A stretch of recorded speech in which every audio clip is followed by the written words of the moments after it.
As you can hear, we're using a new podcast setup right now. Hopefully you can hear. Hopefully you can hear. It sounds delicious in my ears right now. Yeah, we have headphones on, and we have a new podcast setup. Welcome to it. Here it is. Semi-pro. It's almost like full pro. I guess that's semi-pro then. Yeah, that almost full pro is semi-pro. It's almost, yeah. Yeah. Wait, can we call this podcast Almost Full Pro? Almost full pro. I think that's a much better designation. Yeah, it's also silly. Hey, welcome to the Video Game Break podcast. I am Carl Sardella. You can hear I have a little whiskey and Coke. It looks delicious. It is delicious. And I'm here with Atticus Wyman. Atticus Wyman. And I'm drinking red wine out of a coffee mug. You sure are. It's what we call drinking with Jesus at my house. Really? With Jesus, yep. Oh, that's nice. We also have a flask of more whiskey in case we need it. You never want to run out. No.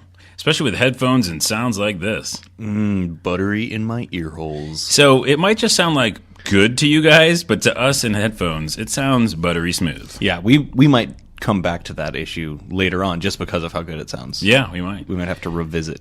Well, I'm so excited to have a kind of, like you said, almost pro setup here. Almost full pro. Almost full pro setup. And unfortunately, Kinsey couldn't be here tonight to, usher in the new era of Video Game Break podcast. She's not committed.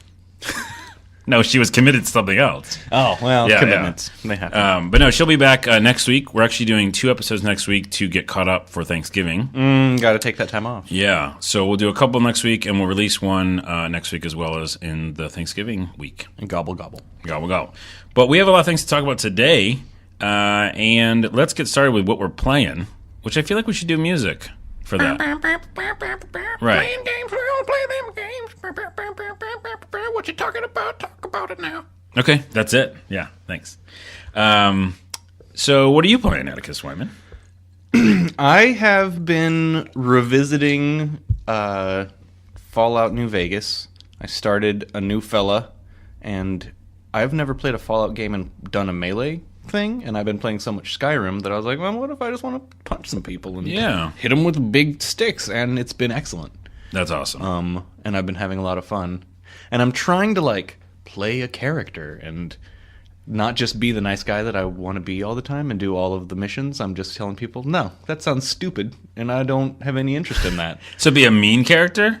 Or, just role play in general more, Role play in general more I think that I called my character Old Crank. So I'm trying to be a little cranky, but not bad. I'm not going to go join the Legion. I'm not going to just walk in and kill places wholesale. But I'm not going to do any piddly, go convince this guy to sell me some bourbon. I don't care about that. You're like, no, just do your own business. Yeah, you can do that. I'll go fight some stuff because I want to hit it real hard. But otherwise, your missions are stupid. Did you do a bloody mess perk? No. Okay. I don't like that one. I feel like it's too unrealistic. It feels like a waste to me. Yeah. I always want it to be something cool and useful. Yeah, not just graphical interface. Yeah, it's thing. Sometimes I take that Weird West because they have that one, or the Weird Wasteland. Oh, yeah. Where it just makes things funkier, but whatever. I really like doing melee in Fallout, actually. Yeah, it's really fun. I did do that for a while, yeah. I mean, VATS in general is fun to do whatever you're doing combat-wise, but so true. To do kind of VATS with melee is, super fun. Well, and I haven't even gotten to the point that that's helpful. I know that at some point it'll get to the point that I have moves and stuff that I do, but I'm not there yet. You're just hitting fools. Uh-huh. Well, Fallout New Vegas is amazing. Fallout 3, amazinger, but New Vegas does have a lot of great stuff in it, and people forget how many cool side missions there are. Yeah, and I'm playing the hardcore mode, which requires me to drink liquids and eat food in order to stay alive and sleep. They keep track of all those things, and it's that is kind of fun. I haven't even gotten to a point where it's really affected me. Yeah. Because you always have more than you can deal with. But Yeah. But it's nice to have it at kind of an additional, realism level. Mm-hmm. You're like, oh, well, it kind of matters with all that stuff. Yeah, if you overdo a fast travel or a wait, and then you're like, oh, I'm really hungry now. And also in real life, you're like, I should probably go get a snack. Yeah, that happens more often than not. Well, Fallout New Vegas is a great thing to be playing. It is. And you are you're on the PS3 still. I am still playing PS3. And on the PlayStation Network, I got, Luftraisers, Oh, yeah. And I've been playing that the last week, and I realized that the best game of that you're ever going to play is the first one when you pick up the sticks.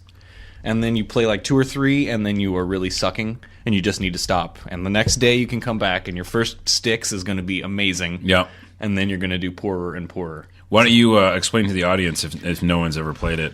So it's like a Bullet Storm 1942 kind of flying game where you're flying between the ocean and the clouds, and you're fighting ships and planes, and you have a customizable ship that there are 3 different, the guns, the body, and the engines, and you can mix and match, and there's kind of achievements that you need with each of the makes and each of the different weapons and stuff. And I find that when I start trying to think about it and having a strategy is when I fail at it. And when I'm just like trying to just working through it, I do very well. The graphics are kind of awesome. Mm-hmm. And one of the things that you unlock as you go is new color palettes. So some of them are really nice, and some of them are a headache just waiting to happen. Untenable, but all so very Atari. Yeah. That was my first system, was a 3600 and 2600. 2600, Yeah, because I think the 3600 did not exist. No, I think you're right. I was like, that doesn't sound It's a right. special edition. Yes. Oh, the airplane game where you would fly around and go through the screen and go out the other side? Mm-hmm. Wait, was that just combat? Was that just combat? That might have been... No, combat was tanks. Right, but didn't combat... Yeah, combat had airplanes too. I'm going to look it up. I think it's Maybe you're right. I think it was all of them, which is crazy. That I liked the tanks. I don't think I ever played the planes. I'll put in 2600 combat because that's what it reminds me a little bit of. That style, very much. Yeah. So here's combat. You see, it had airplanes too. Oh, and that is one of the color palettes. Yeah. Oh, So, and that's actually the one that I've been playing. It's a purple sky with green clouds and pink foreground. And for the people on the podcast, because we're looking at pictures of combat now. Combat was amazing to me. It really was. It was, airplanes and tanks fighting each other with like 5 different types of, or not 5, like 10 or 15 different types of levels, but different kind of effects. So do you remember the bouncy one? Oh, yeah. Yeah, so you shoot out And your it little would bing bullet around. and it bings all around. Man, Yeah. it's so good. So simple but awesome. So Yeah. Video game break, we talk about Atari. So yeah, so Lou Fraser's, go If check you're it out. too young to ever have played an Atari, just stop listening now. Just get out of here. Lou Fraser's awesome. I'm really happy for them. They're doing so well. So And it's great, yeah. it's on the PSNs. It's easily addictable, and I haven't thrown my controller yet. I've gotten very good at recognizing the point at which I am done and quitting the game. Yeah, and now we're done. I'll Like, set all right. it down. I'm Yeah. doing poorly. When's the last time you did throw a controller? Because I got real close with a couple of new games that I'm playing, one being Lords of the Fallen, and I really did want to throw it, but I haven't thrown it. No, I don't know if I've ever really thrown a controller. Oh. No, I threw like Nintendo controllers. Yeah, right. And generally at whoever I was playing with. You just wanted to hurt them. Yeah.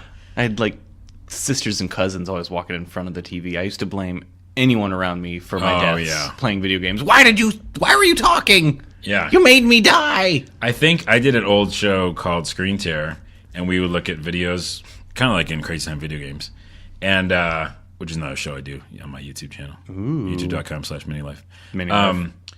And there was a kid who was like, the whole time he's like, "You're on the phone. You just made me mess up my level. You're just being on the phone. I'm trying to get this level." Yeah. That was Come on, me. kid. That was you. That was me. That was Mini Atticus. Well, And I'm sorry. Let me just publicly apologize It's okay. to anyone who had to deal with that. yeah. Me or otherwise, just know. They're hopefully sorry. Yeah. I've thrown it at the ground. Like, I want to hurt this controller because I've failed. And I'm mad at the game because it made me fail. Yeah. That's how I did it. I wanted to hurt that controller. And I did. Many of them. It's been a long time since... It's generally when controls are the issue that I'm mad at the controller. And it's been a long time since I really let that be a thing. Yeah. Once I'm at a point that the controls suck, I just delete the game. I'm like, I don't need to play you anymore. Right. When I had a cartridge and I had 7 of them, I would play the games that made me angry. Yeah, because I had 7 of that's them. what you have. And it costs so much money, and you're like, well, I guess I'm beating this game somehow. Thank you, Steam and PSN, for giving me more games than I could ever spend hours enough to play. Oh, I know. The Steam libraries are ridiculous. Like, oh yeah, there's that game I bought like 4 months ago. Never touched it. It's kind of ridiculous. I was thinking, we were talking about getting mad at games, like recent ones. But yeah, like what's funny is I recently have been buying digitally the games. Mm-hmm. Sometimes just ease of use. I don't want to go out to the store. I'm going to just go home and like download it. But then if you get a game and you don't like it, you can't return it. There's no returns. Yeah. No. So it's almost like forcing me to do the old school thing where like, well, I have it. Yeah. I got to learn how to. I should give it a little bit more of a go. Yeah, because I have to. That happened with Lords of the Fallen, which I was up and down on. It's like Dark Souls, which I generally don't care for. Not my thing. Right. We both don't like the idea of like difficult for difficult's sake. It's definitely easier, and there's kind of more to it. I feel like I don't want to say more to it because then someone's going to get mad, but it's just different than Dark Souls in enough ways that I like it. But then it still hits those moments where you're like, well, no, fuck off. I'm going to stop this now. Yeah, Because, why is that so difficult? yeah, it's like difficult and not fun to even beat the thing. Because one of their big trailers was like showing a guy like fighting a boss like 20 or 8 times or something, and then 9th time he killed him. Mm-hmm. There's a limited amount of value I get out of that. But then at some point, I'm like, okay, well, no, fuck off for at least a level or 2. You know, like, I'll do that again with you later, where it's kind of fun that it took so long to beat the guy. Yeah.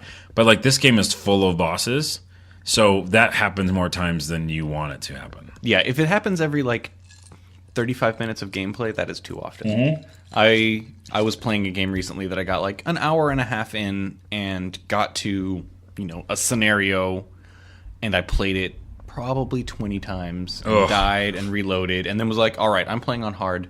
I'll try it on normal. Yeah. Died another like 10 times and was like, done with this game. Yeah. I'm now over you. If going down to easier doesn't make me any more able to play the game. Right. There's normal, and then there's like lots of games have the easy or casual. Mm-hmm. If you do that and it's still... I did that recently with Evil Within, which, again, I love parts of it because it reminds me of... Silent Hill. Did you ever play Silent Hill? Not my thing. But you know of it. Yeah. Okay. You're like, no, creepy, no. I have run through the mist of Silent Hill 3 for like 15 minutes before I was like, I've literally been running through a foggy screen for 15 minutes. And I'm out. Yeah. Well, it can get real. Here's why I like Silent Hill and why I like parts of Evil Within. It gets like weird, scary. So it's not really like, I'm not scared at all in the game Evil Within at all. But when it gets like funky, weird stuff, and this is kind of Japanese horror that's not like Audition or even The Grudge or something, there's stuff that gets like just weird for weird's sake. Yeah. And so it's scary, I guess, but it's also just like weird and peculiar. So Silent Hill did that a lot, and this game does that. So I'm like really want to see what the next thing is. But then I get to a point where, it's like way too hard for a boss, and then I bring it down to easy, and it was still fucking hard. I did finally beat one of the bosses and got to the next level, but it's so frustrating. Yeah. Because we don't have much time in this world. And there are more hours of interesting media out there than I will be able to consume. It's true. Well, I'll tell you one game I'm playing that I do like. It's for PS4 right now. It's a downloadable game called Home. Mm-hmm. It takes about an hour to finish, so it's always a nice quick play. Nice quick play. It's $3. That good price seems point. like a good $3 for an hour. Yeah. It's like 16-bit graphics, old school graphics, and side-scrolly adventure game, point-and-click adventure kind of. I should show you a picture of it while we're talking. And basically, it's kind of like a choose-your-own-adventure in the fact that you're going through a story that they've come up with. Oh, by the way, do not put Home PS4 in Google, because then you get the old expired PlayStation Home. And that is not what we're talking about. People are very sad about it. What, that Home's gone? I guess. This is the game right here, see. So you are basically, it's survival horror-ish. It's, not very scary. But if you put your headphones on, turn the lights off, at least it gets a kind of a freaky feel. Mm-hmm. So you're living through this character, he doesn't know what happened, amnesia kind of thing. And he's, going through these different buildings and his own house and trying to piece together what happened. And you see, people that died and weird, mysterious letters. And at some point, it becomes apparent that you are probably involved in some of the stuff that happened. Mm-hmm. Based on what you've picked as, decisions, picking things up or not picking things up, and making different decisions, choose your adventure style, is what the end of the game becomes. So I'll give you a spoiler. That's pretty cool. It is pretty cool. I don't think there's a ton of like different endings. That's less cool. It's less cool, but it reminded me of Fallout, and I think it was Fallout 1 or 2, where it's like, here's all the things that you did, and here's how the outcome was. We've talked about this, I think. I think so. It's like, oh, the mutants, the mutant town, they all died or something because you didn't do this one thing or whatever. Yeah. So it's that kind of thing where it's kind of just telling you at the end, mainly in text, like, here's all the things that it is. Yeah, like the follow-up at the end of the teen movie that tells you what everybody grew up to be. Right. Just like that. Yeah. But only about, desiccated corpses. And yeah. And not 16-bit or whatever. Yeah. But whose mummies never came home. Yeah. Well, what's weird is that what I picked, and I guess I won't say what it was because it is a spoiler, but it definitely like involved me and my character in a way that I didn't think it would be. That's excellent. Yeah. That's what that's what indie games need really these days, is like, give me a very clear vision of how I played the game. Like, right. Like, yeah. Everybody plays the game differently, and if that's a big thing for you, then like, have that be reflected in any aspect of your game. Yeah. Like, yeah, I dig it, man. And I want more of those types of games where you're like, this shows you how you were involved in it, Mm-hmm. Along with that, I'm playing Pure Solar, The Great Architects. I always get the name wrong. I think that's it. I'll look it up. But it's old school RPG, and it was made recently, as in like a few years ago, for the Sega Genesis, essentially. But like a ROM? But a ROM, yeah. Let me get it right because I don't want to fuck it up. Pure Solar and the Great Architects. It's on Steam. It's also on the PlayStation 4, which means it's probably on PSN in general. I think it's for you as well. Probably. Sometimes there's some real weird distinctions there where I'm like, that doesn't seem like my computer would not handle it. Oh, you mean like versus like PlayStation 3, PlayStation 4, and PSN, and why it's not the same? Yeah, why is it just on PlayStation 4 and not PlayStation 3? It doesn't make any sense. Yeah, especially for Sega bit graphics. It's like no aspect of this is overpowered. No. It's basically, it was a homebrew game developed and published by Watermelon for the Sega Genesis and released in 2010. So, and it actually utilizes the Sega CD expansion device to enhance its audio capabilities, or just better audio on your PlayStation. Yeah. Yeah. And they have cutscenes, anime cutscenes and stuff. And that's great. It's just a fun little RPG, and I'm just remembering how much, you play so many different types of games, and again, certain games just disappoint you, and you're like, well, I'm just going to go back and play something I know. Yeah. What's going to do it? Final Fantasy. Oh, Final Fantasy. Yeah, exactly. And so this is kind of in that range of like, I can go play an RPG, and I know all the things that are going to happen. I know all the types of dialogue that's going to happen, and the levels have to beat and grinding. You meet the mysterious stranger, and you know that they will soon be the strongest member of your party. Yes. And they're wearing a cloak, probably. Oh, obviously. Yeah. So I've been having a lot of fun with that. I really enjoy the idea of going back and playing our old school RPG because other games were disappointing me. Yeah. Yeah. I'm kind of amazed at how many of the retro-style RPGs are making it through production at this point. Like, there are a lot of them. Yeah. More so probably than you ever got for Super Nintendo or anything like that. Like, well, there was a lot of Japanese ones we never got, too. That is a very good point. There's a ton of those, but I can only speak for American imports, really. Well, our first bit of news, which we'll get to in a minute, is about old school RPGs. I like those. Talk more about that. On Steam, for the Mac, they just released the Baldur's Gate Enhanced Edition, which was not available for the Mac for a year after it came out, but literally the beginning of, I think, last month, it is now available. So if anybody has extra dollars and wants to buy it from me, you can just do that right away. Okay. Just send it to my Steam tag, which I do not know. Yeah, neither do I. Wait, do I know it? I don't think I know mine either. Yeah, I don't know what it is. I have to get a new PC, by the way, because you're looking at it right now. I'm looking at it, and it, it's not that sad on the outside, but I can tell that on the inside it's very... Oh, it's crying on the inside. Crying rivers of tech tears? I don't know. Electronic tears. It's crying electronic tears. Yeah. It's so bad. Some sort of digital lubricant. Well, which sounds gross. So people are sending me like games to check out, lots of people, and I really appreciate it. So I'm going to say that on the podcast. But my PC is shite, and it can't even run most of the games that I'm getting sent. And a lot of them are indie games that are amazing. So soon, very soon, I'll be buying a PC. Yeah, you will all be hearing about the free swag that you have sent Carl. Yes. Carl Os. Because my name is Carl sometimes. Do you ever go by Carl? No. Do you ever go by Os? No, but I have been called Los Yeah, by Snoop Dogg. by Snoop Dogg, of saw all that. people. I watched it, and then I rewatched it. Oh, Snoop Dogg called me Los. He called me, but he said it had to be LO $sign. Right? And that's Obviously. Because you got to make my money. But the thing is, then he said, no, you know what? It should be LO $2 signs. And I was like, that's cool, Snoop, but guess what? That's loss. And I was like, I'm not going to do it. Although I didn't say that to Snoop. But You don't. know. No one tells Snoop no. No, I didn't. Yeah, I mean, actually, I think he was super fucking cool. I always say this because I've met a few different people who I think are pretty interesting, and other people think that are a big deal. But he literally, if I said that, he wouldn't even blinked. Seriously, Yeah. he doesn't give a shit. He's awesome. His eyes were probably pretty dry at the time. He wasn't even. I don't think he was high. He was like straight up. He felt real focused. Yeah, we talk about video games. It was awesome. It's on the internet. All right, we're gonna take a quick break because I need to get more drink, and I want to make sure this is recorded because this is our new podcast setup.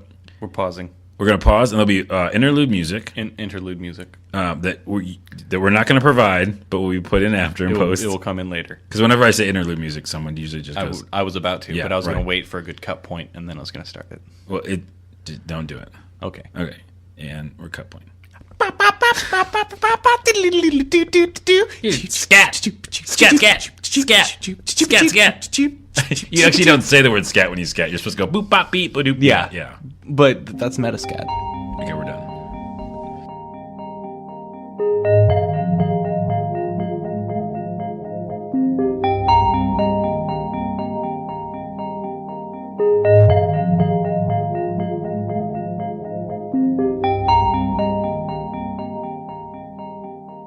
Let's get back to the podcast. Now returning to podcast. Video game break. Start now. Wow, you stopped right at the right time. I'm good at these things. It's like you're an actor or something. Hey, we're going to talk about news, which is actually kind of the same sound that you were just making. Yeah. I think Kenzie made a news sound, I think, or someone did last episode. But Telegraph, man. That was yeah, the advent of worldwide news. Telegraph. that's how you get the news. So in the news, sticking with the RPG old school talk, there's this game called Earthbound, which is incredible, which Atticus has not played. I know. I still need to play it. Every once in a while, I think about downloading Super Nintendo ROM or emulator and giving it another go. And also, it's on the the Wii U, do you? It's on No, the- I still Nintendo's- have my old Wii, Oh, which yeah. I almost certainly could still buy it on Wii. I think it is on Wii, Yeah, I actually. mean- Okay. Well, anyways, Mother 1 was on Nintendo NES, and it was essentially the same game as Earthbound. Earthbound is Mother 2, so got that, okay? And then Mother 3 came out for Game Boy Advance, never translated. I think there was a ROM or whatever.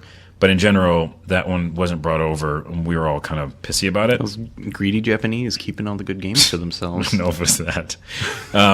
But also, I heard it wasn't as good for some reason. It kind of like dropped off in quality, or people didn't like resonate with them. So fans got together who loved Earthbound, which is one of the greatest RPGs ever, to make Mother 4. Ooh. Which should be the next game. Yeah. And they made it old school. I'm going to show you some screenshots right now, and I will link them on the internet. That's exactly what I'm showing Atticus right now. The screenshots, it's just like what Earthbound looked like. Yeah, that looks exactly like Earthbound. Yeah, and UFOs are present, and little boy, weird world, awesome stuff. So it's amazing. So the thing is, it's got delayed. It was going to come out pretty recently, and now it's delayed until 2015, which is still okay because we're going to get it. Yeah, and that's not far off, really. No, it's almost that. Yeah, we are almost there. We're almost there. So 2015. Mother 4, fan-made, coming in 2015. It being pushed back is actually not what the story is. For me, the story is it's coming out. Yeah. So how does that work with the licensing of the Mother franchise if it's Mother 4, and Mother 3 was never an American title. Mm-hmm. And so someone owns it elsewhere, but these people were just going for it. Sorry you heard the typing. I really didn't think that you would hear that on the podcast, but I think you are hearing it. It's there. It's there. We'll get you a towel. Yeah.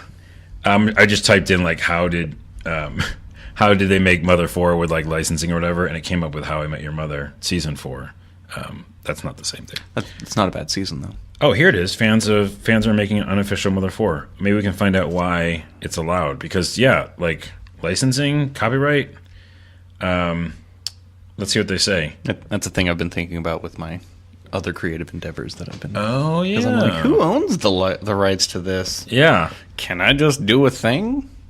It's given the legal gray area behind the game. The Mother 4 team noted that it has no plans to port it to any other platforms. Does that mean if they just release it to the internet, it's not really, it's okay? Like it's not like, no, it's going to PC, Mac, and Linux. Huh. Yeah, so likely. Well, they said this isn't the first free fan-made Nintendo spin-off to make the round. Super Mario Crossover was quite popular, and someone pulled that off without getting in trouble. I think the word free is the key one there. Right, If it is a Mother 4 free edition, then as long as you're not monetizing it, no one can get mad at you for stealing their money. Right. Actually, here's another piece of the news. We've reached out to both Nintendo and the Mother 4 team to see if either party can verify that there won't be a copyright or trademark issue barring its release. Oh, they just reached out and we don't know the answer. So I hope not. That's not news. Yeah, that's not news. Well, let's hope that Nintendo just calms the fuck down, because I want this game. Sorry, Nintendo. They haven't gotten riled yet. No. Don't you go riling them. I think I just riled. I know you're calling them out. Hey guys, look over there. I think it's another Mario sequel. Yeah, what I meant is you guys are great, and Nintendo, I can't wait for the new Zelda that's going to be Skyrim Zelda. Yeah, way to go with Smash Bros, you guys. That's awesome. Actually, let's go right to that perfect segue to a story about the Zelda Wii U, which I have here somewhere. You watched the trailer, right? Or saw the artwork at least? Did you? I don't know if I have. What? We haven't talked about this? I might have only seen... I saw stuff for Hyrule Warriors, but I don't know if any of that had anything to do with the new Zelda. Yeah. Okay. What the hell? Have you seen this picture? No. Oh my goodness. Okay. I have not seen the picture on the screen that he's pointing at. So the picture I'm pointing at, which you'll see in the show notes, which you've probably seen if you care about Zelda. Like, not like this person. Apparently I suck. There's going to basically be a new Zelda game. They showed it at E3, a real quick mini trailer, some artwork. It was mainly like a guy talking about it and then some screenshots and stuff. But it looks, and they were talking about making it like Skyrim. Basically open world as much as they can. Open world Hyrule sounds excellent. Yeah, it is beautiful looking, as you can see. So the news was... Someone was just talking about it, saying like, hey, you might have seen it back at E3. Well, I saw it in person, and it's like much cooler than that, which is awesome to hear. That's nice. What was available at E3? What did we know already? Well, we saw like real limited animated, stuff like the leaves and a little bit in the character. And again, the screenshot, which I'll link to, which a lot of people have seen. It was my wallpaper for a long time. So yeah. Understandably so. Yeah. So someone, here is the someone. It's Eiji Anuma. Sorry if I'm fucking that up. But he's a Zelda producer. He's a producer on it. And he said that basically now, in its current form, it looks more amazing than what was shown at E3. And it already looked amazing. That is exciting. Yeah. You'd play the shit out of that, right? I almost certainly would. Yeah. What's the almost? I get like... halfway, 2/3 of the way into a modern Zelda game, and I just lose steam. I haven't beat a Zelda in a while. Like I don't even think I beat Twilight Princess. That's true. Like I love them; they're great, and it's always fun to see the new way that you get bombs and the new whatever fucking the stuff. Boomerangs and how you meet the fairies and whatnot. But it's always like okay, but whatever. Like I played one of the. Not Windwalker, but one of the ones on... Yeah, one of the ones on the Game Boy DS, and it was enjoyable, but also like I was like, I'm done sailing. Yeah. Thanks. Yeah. I think what's funny is that similar to we were just talking about old school RPGs, like I know what I'm going to get out of them, but for some reason those, and truly kind of a JRPG, I'll still go back and play even if I know what's coming. But I think I'm with you in this, which will both be, people will not be with us on this at all probably. But when it's a Zelda type game, even though I love A Link to the Past. And that's what I was going to say. I'm like, I get like 2/3 of the way through, and then I'm like, I'm just going to go replay Link to the Past. Right. Because it's the quintessential Zelda game. It is, but it's almost like, for me, I have a little bit of fatigue of that type of gameplay. Yep. Which maybe that's what you're saying. I don't know. Because like for me, like I can grind levels in a JRPG, but if I have to like go figure out a puzzle and then get the new and have to backtrack and get the new bomb thing to get the like, for me that's not as fun. So maybe we see. I enjoy those things where it's now I've got this thing and I can go and replay those first 3 levels and find new places to go. That I don't think I like backtracking. When it is a necessity, it's sometimes annoying, but when it's just like, oh, there's new stuff to find, yeah, I kind of like that. And you know what? Now that I've said that, I might feel exactly the opposite of what I just said. Where like, if I have to backtrack so I can progress the game, that's exciting. But like, yeah, just when they throw it in, and then I'm like doing it, and I'm like, oh, I got a quarter piece of heart. That's not really exciting. I guess. Thanks. I guess I'll be happy with that. But I'm also torn between wanting to be a completionist and totally just burning myself out on things because I spend so much time trying to do everything in every level. That's why 2/3 of the way through a game I'm like, oh, and I've spent too many hours doing this already. That might be the real answer then. Maybe it's not just the style of gameplay, but it's just more like you have to get everything and you're like, I'm tired of getting stuff. Yeah, like, now I'm noticing things that I know I'm going to have to come back and get later because I know I'm ill-equipped for it now. Yeah. I don't know. It's I know one thing I do know is that Zelda is going to be. I think it's going to be amazing. And even if they can mix the idea of the stuff that we do like about Skyrim, and we were talking about before the podcast, of this kind of something that we all, or at least I'll speak for you and I, got when we played Skyrim and Fallout 3, which was this kind of true open world, sandboxy kind of gameplay with AI that made sense and story. All those things together. Story. Very important. Very important. You're giving me an open world. Yeah, and we cared about the people and what we accomplished in the game. When we both got that taste of that, like I have yet to get that again. It's real hard. Yeah, that's the real nice thing. I do tabletop role playing. I play Dungeons and Dragons, and I'm playing a system called Savage Worlds right now. And it's fun because you get to tell stories that are open world and engaging and have plot. Yep. And that's kind of that's the trick to get you between releases as far as that stuff goes. So do some tabletop when there's no good game out. Yeah. And well, find someone else to tell you stories. Yeah, and you don't get that from. I love board games, but you still don't get that kind of a that immersion. No, not at all. So anyways, I think I brought that up because if they can do some of the things that we love and we're missing from the lands of the Skyrim and put it in Zelda.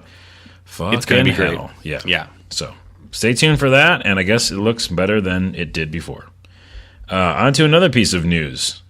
Assassin's Creed Unity has a ton of bugs in it. Mm-hmm. Like they wanted it out. Yeah, they needed to get that out, and then it just got out. Yeah. What they put out is a different thing. It's a little bit garbage, I guess, in certain areas. I'm going to go to some video here, and I'll, again, link these videos. But here's one that's real interesting. Make sure my volume's off. We're watching a guy just like... That's excellent. Pinwheeling his arms stuck in the middle of a banner. He's stuck in a banner. Across the street. Yeah. And then this one has some floating people in it. They just... I don't think they're dead, but they look dead. They look alive. They're just turned at 90 degrees to the ground. And they can't do nothing. Yeah. It's real funny, but I'm sure it probably breaks gameplay. Yeah. Either that or you're just like feeling really sad for these people who are trapped in the 90 degrees off of the world you're in. Like, yeah. How do you drink? How do you eat? Look at this GIF here. This is pretty fun. Whoa, that doesn't make any sense. Oh, that is someone hanging in the air, basically floating. On nothing. He looks like he's been hung. Like from the gallows. By invisible gallows.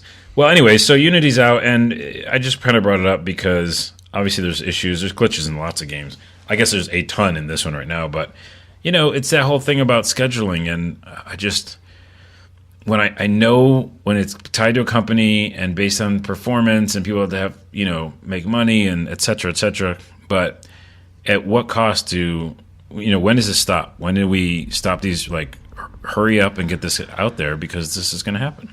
It's kind of my issue with lots of business, but especially in artistic business where you feel like your bottom line is at odds with your ability to produce worthwhile material. It seems like the worthwhile material would be the more important thing, but so regularly it is the dollars that ends up being the most important thing. And that fourth quarter for Ubisoft has to look good, so they need a AAA title out, but that's But that what you just said is correct. It's about modern business. It's business part. And again, we're not talking about anything new here, but when you talk about people who make games for the love of what they're doing, that's the opposite thing, right? It's not fourth quarter. It's because I need to make Binding of Isaac. Yeah. I need to make... And that's where, like, Mother 4 is delayed. I'm not worried about that because that's people who love it. And if they're delaying it, it's because they're putting extra time into making sure it's going to be good when it shows up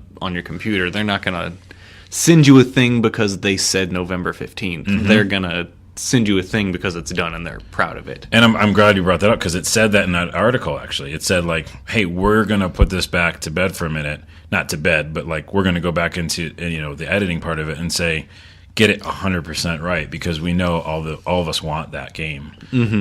But this is not that. So and it's like the inflexibility of, well, pretty much anything where numbers are involved, where you say that this equals this and so this, but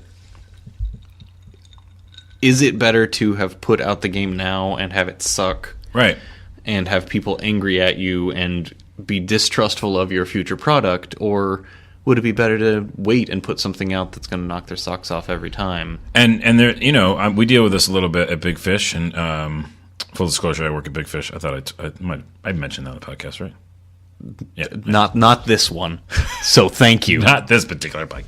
No, at Big Fish, I think the thing is it's just about your brand, right? So it damages or hurts your brand, and that's important, And if you put something out that people they talk about, they're like we just talked about with Skyrim, like we're still talking about that because they spent a Catan years, which is a new number that came up with Catan, and we're talking about it right now. A Catan years later, like years later, we're talking about this game. Hasn't it been like almost? Is it 5? Is it 8? I don't know. It's been a while since it came out. It was a while since for them to make it, but that's the point. It's like the next game they get, the next game that Bethesda does, and Fallout, right? Like we're not even thinking about it. Like it's done. It's purchased. Yeah. Oh man, Fallout 4. Yeah, no, I got it. Yeah. Even if it's not Boston and it's some other goofy thing, Fallout 4. Yep. I will take that. And now people are like, and we were just talking about this also before, like there's a little bit of Assassin's Creed fatigue for some of us who have been playing all these games because they've come in a lot. There's a lot of them. And a lot of the same kind of mechanics are still there in every game. And if you like it, it's great. But if you're a little tired of seeing it or playing it all the time.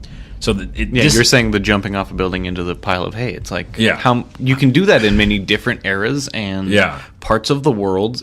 It's still the same thing. Yeah, look, I'm in 1200 BC, or 1200 BC, or like I'm in 1798, whatever I am in, and I jumped off into a barrel. It's got hay in it. So I just think this is the worst thing that could happen for them because they already had a little bit of fatigue, and now it's just kind of like, and then they had that whole woman thing, so that was really disheartening.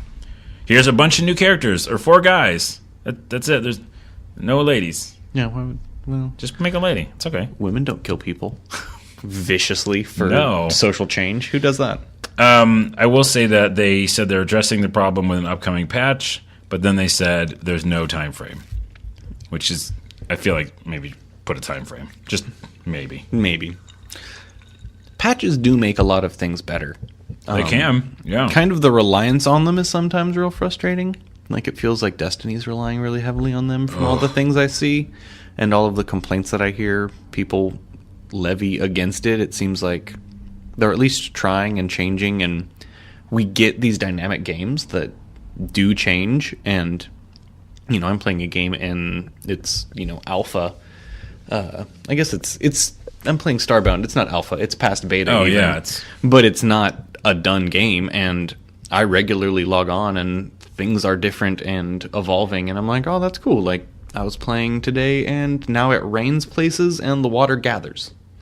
That's pretty cool. I was digging a hole and I was like, this hole's filling with fucking water. Am I about to drown because I'm not paying attention to that? That's awesome. I was, and so I then had to do something about it. Yeah. And it's like, okay, I can't breathe underwater. That's a new thing. Mm-hmm. Yeah. Before there was no water, like there's going to be no water in Far Cry 4. There's no rain. yeah. I was talking about before. There's there's no weather. It's okay. Hey, it's the mountains. When is there weather in mountains? Yeah, never. Well, anyways, interesting. They'll patch it someday, and people will maybe care about that game. I don't know. I don't give two shits about Assassin's Creed, but that's just me. Yeah. Well, and yeah, having to do a patch that makes something from unplayable to playable, that defeats the purpose. Yeah. Take something from playable to better, that's okay. Let's talk about something else that makes me angry. Grr.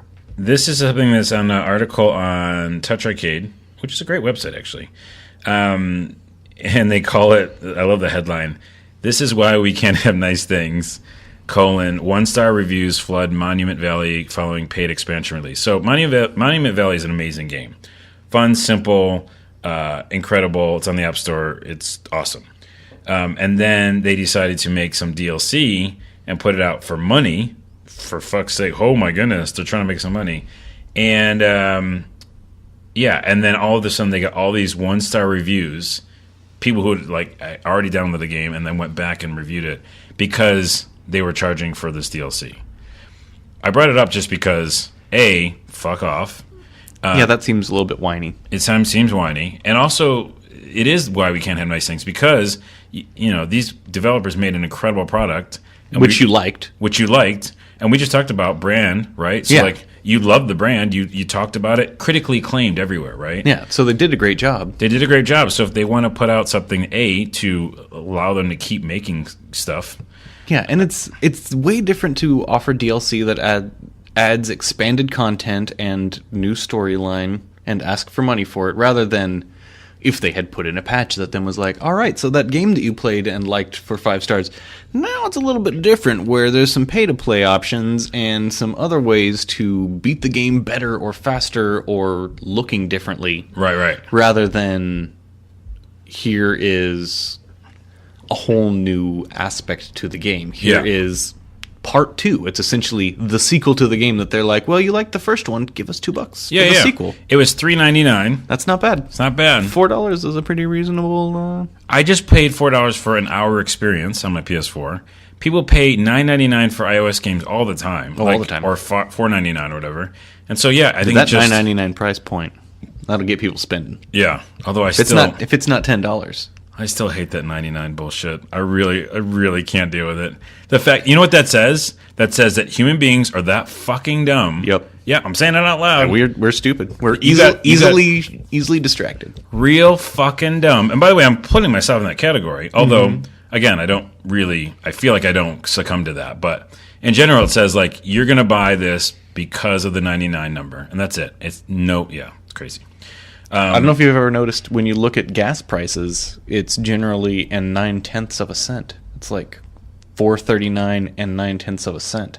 So that's even further. Whoa. So that it's really $4.40, but it's $4.39 and 9/10 of a cent. I never even noticed that. Look at it next time. It's on most signs. They should not. At least do it was that. growing up in the 90s. You're like, actually, I don't know. On to other news. This is from Kotaku. I found Sony has a cloud TV service coming to PS3 and PS4, so both of us get it. Mm-hmm. The older generation and the newer. Well, why would they shoot themselves in the foot? Well, yeah, they do that with some games. It's true. We were just discussing that literally minutes ago. It's called PlayStation Vue, but VUE. So misspelled. Yeah. But very, very spot on. Yeah, they're trying to say, you get to view things. So let me read what it is, because I still don't even know yet. But according to Sony PlayStation, View is... Oh, I did the wrong inflection on that. According to Sony, PlayStation... No, well, according to Sony, PlayStation View is available through PS4 and PS3. There are no contracts and no hidden fees, which sounds like that there are by them saying that. However, expect more details about pricing later. It basically allows viewers to save their favorite shows to the cloud, like TiVo, and view them for up to 28 days. Why is there a time limit? Well, because you're paying. But if it's like a hard drive, it's just like whenever I want to watch it, right? Well, viewers can also have on-demand access to the last 3 days of TV programming. This is what I hate about this shit. It's still tied in with the broadcast television paradigm. Where Well, it's like, and there's so we're many past that, right? And there's so many contracts, right? Like some of the stuff that I just read is because of fucking the channels going like, well, you're allowed to have it for this, and then only for that. You know, yeah, and not forever. And now, yeah, Make sure that they're watching it. Yeah, 28 days. All right. This is our first voice we've done of the whole podcast. We're voice people. We do voices. We are. So here we go. Well, and, who doesn't want to lampoon the television executives? I'm going to put the things on, and they're going to watch it. Well, I'm going to be that because I already started it. And you be Sony, and you're negotiating with me. And I'm the executive going like, why you can't have all the programming, okay? So you have to pick a new voice. Well, it's just Sony. Whatever you think Sony sounds like. But like Sony of America, so we don't get. I know. Racist. I was like, let's not get racist. I'm like, what do I? But do Sony of America. We just want to stream the shows onto the console. Yeah, but you gotta see, basically you can have the programming, but we have these kind of windows, we call them. But, what if they want to watch them later? They have to really adhere to our Windows setup. It's basically something we've set up. It's called Windows, and you have to only have the content for so much, because we need to make more what if we create, money. a patch for, if you pay extra, you can watch it as though you are in the video. Have you smoked the marijuana joint recently? Are you what they call high? I feel like we've lost this bit. we lost it when we started. I think you're right. We sure did. I think that but it was... commitment to the bit, and we did commit, at least for a minute. So Sony View is a thing. And we're in Washington State, so I'm just going to not answer that question. Yeah, well, it's fine. That you were asking. It's legal here. It's set to expand to non-Sony devices, including the iPad, which is weird. Which is real weird. That's real weird. So they're kind of doing an HBO Go thing in that they're going to have an app, but it's PlayStation View.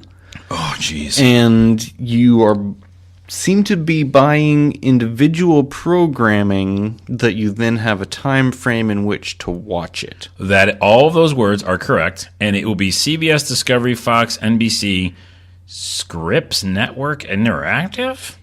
And I have not heard of that. I don't know what the fuck Scripps is, but so anyways, yeah. And now it's such a double-edged sword, not one of them, not two. I said swords. Two double-edged swords is a lot of slicing. Yeah, I've had whiskey. So basically, I do like HBO Go being a standalone thing, right? Amazing. Yeah, that's an awesome announcement. And I do like the idea of owning just a couple different licenses to certain stations. Like I like my UFC and my ESPN Sports Center and my HGTV because I watch the House Hunters thing. Oh, do you? Oh, yeah. You love real estate. No, I just like watching new apartments and thinking about new possibilities. Yeah, spaces are pretty cool. So I like interior spaces as well. So that's a good thing that if in the future world I can download just the things that I want, watch the things I want, and not have to pay the $90 package thing. That is one of the hugest things that is making people cut cords these days. Is right. Who needs 120 channels when 30 of them are bad news and another 30 are child brides uncensored live? Yeah. From Vegas featuring Taylor Swift. Nobody needs that. I think that's the actual thing. Here's the thing, double-edged, because if I get too many of them, then, well, wait a minute, I'm still paying a lot of money. Mm-hmm. Right? Maybe I do want the View now or whatever. If I'm having a Hulu Plus and a Netflix and a PlayStation View and HBO Go, I'm getting up there in numbers, right? That's a monthly But fee. you could also probably get all of those for less than you'd be paying for a cable package. I think and so. getting more quality content. For I think so. yourself. I'm just afraid of what how much more that can go. Something similar without going too far into it is the idea that PlayStation Now is introduced. Which have you downloaded that on your PlayStation? I have PlayStation? not because I haven't seen any games that I would be willing to give them the money to rent. Yeah. If you're not familiar with it and you're listening, it's like there's a rental service essentially streaming games on PlayStation, and And you have like an hour, a 4-hour, an 8-hour, 24-hour, and a 30-day like option, and it gets cheaper the longer you want something. And I've definitely looked at a couple things, and I'm like, all right, that's kind of an okay thing, but I don't want a game for 30 days that I have to pay $10 for. It's like going backwards to Blockbuster days. You know? Like, exactly. I thought we got past that. So, but that's the kind of thing where, EA is going to do one, or they're doing one, the subscription service. Like if I had to do EAs and I do PlayStation Nows, like how many of those do I have to do? So I feel like all this stuff feels cool, but then it also is troubling the fact that if you use too many of the services, then how much is that going to add up to? So. And as the services splinter, like once EA has their own service up, are you ever going to get an EA game on the PlayStation Network? Are they going to let that, or is it like, no, now you got to have the EA service if you want any of our things for that way? Because why would we license it to another streaming service that's going to give it out for free or cheap? Yeah, it goes back to the executive voice you were doing. Well, because there's these windows. The money they're monetizing. I like monetize it all. I like that you didn't go to your character. You're about to. You went. You're like, I could do that terrible. Well, they were both terrible. They were. I'm not calling yours terrible. Mine was terrible too. Well, mine didn't have heart.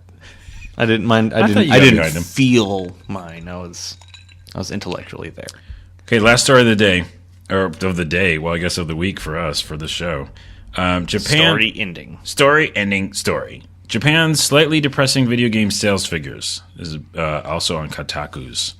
I love Japan. I love Japan video games. I like them. But I just thought I'd read it because we all have heard the rumblings of trouble. What is the trouble? Are they not selling anything now? Well, just in general, like developers struggling to, sell stuff, U.S. market kind of taking over, lots of stuff. But here is something that was pretty damn surprising. The dating simulators are not doing it anymore. Fuck, I would buy the shit out of them if they actually made more of them available over here. Yeah? Except just Harvest Moon and whatever. So here's the good news, they said. The biggest selling 3DS games during that week. Okay, hold on, let me get back up here. So this is Dengenki Online published Japanese software sales for the week of November 3rd to November 9th. This is just 1 week. Okay, so keep that in mind. And so these are 3DS games that week, right? So Monster Hunter, which of course does really well over there, 54,000 copies. Okay, that's a healthy number. Super Smash Bros. 3DS, 23,000. Good numbers. Yeah. Yokai Watch, which I want so bad, it's not translated. It's a game over there with spirits and stuff. The Yokai Watch 2, 13,000, which I thought would be a bigger number than that. Yeah, that's a pretty big drop-off. Next up, PS3 top 3 sellers for the same period. Power Pro Baseball 2014. The Japanese love baseball. They do. 13,000. The Evil Within. This is the crazy number. 8,100? 8,100. That's not much for a pretty new game. It's a pretty new game. Not much. And that's the second for PlayStation. Right. Borderlands, their pre-sequel, which some people are having problem was even here, 2,700. And then PS Vita was Power Pro Baseball again. They like the baseball. 8,000 copies. Chaos Ring 3, 2,500 or so. And then Superhero Generation, which I don't know what that is, but 1,500. And then PS4, these numbers are pretty small. The Evil Within PS4, 3,482. That's not many boxes flying off of shelves. No. Metro Redux, or Redo, however you want to say it, 2,900. And then the crazy, just ridiculous game, One Chanbara, whatever it's called, 1,900.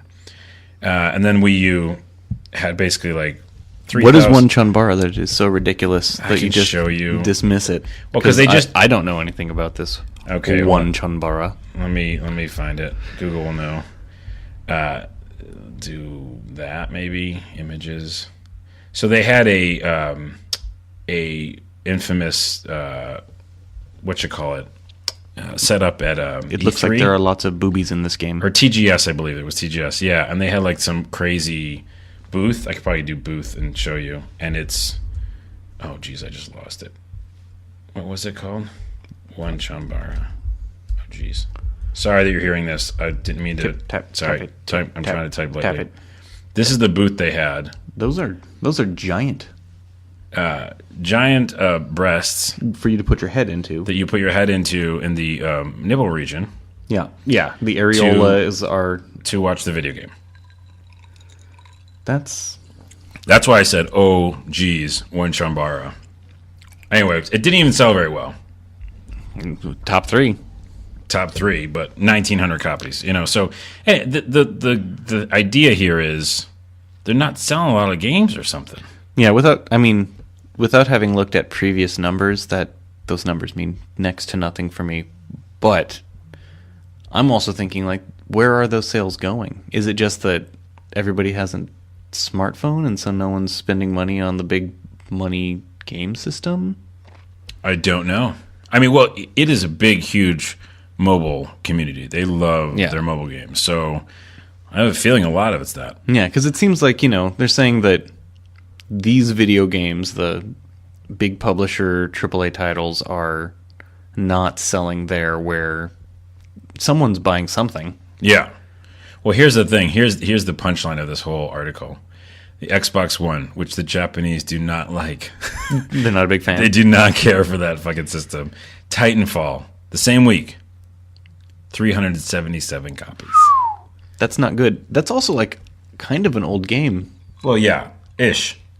They must just really not care. Well, and they're probably because they're Sony so heavily. I bet that they're dealing with the same we get like 4 out of every 10 Xbox One games translated 6 months later. Yeah. Rather than at release. Yeah. With extras and add-ons and bonus editions that I'm sure that PS4 is giving them. Oh yeah. Plenty of that great googity moogity. Yeah.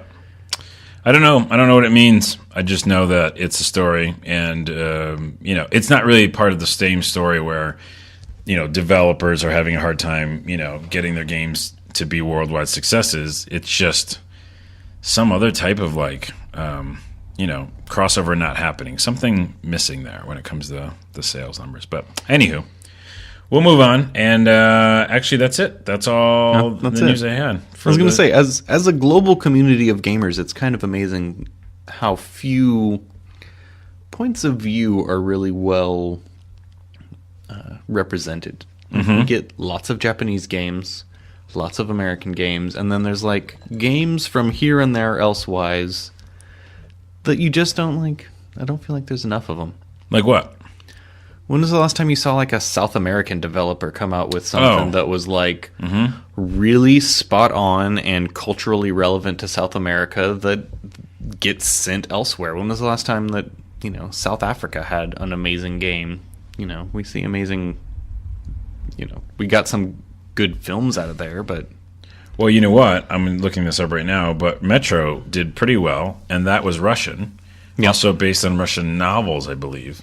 And that was kind of a fun little thing. And then you have The Witcher, which is Polish. That's Polish, yeah. So there's a couple of those. But yeah, I like seeing that because I like seeing the kind of different perspective, too, and how that comes across in games. For sure.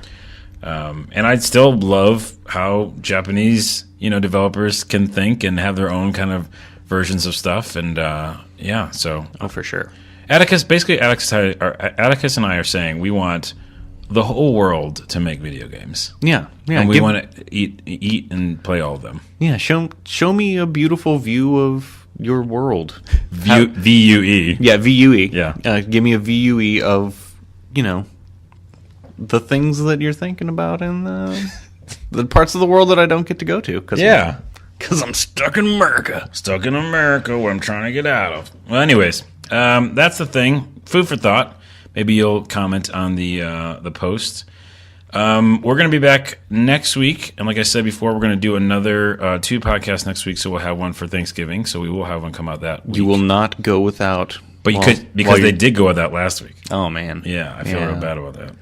But we were getting this set up. That's why.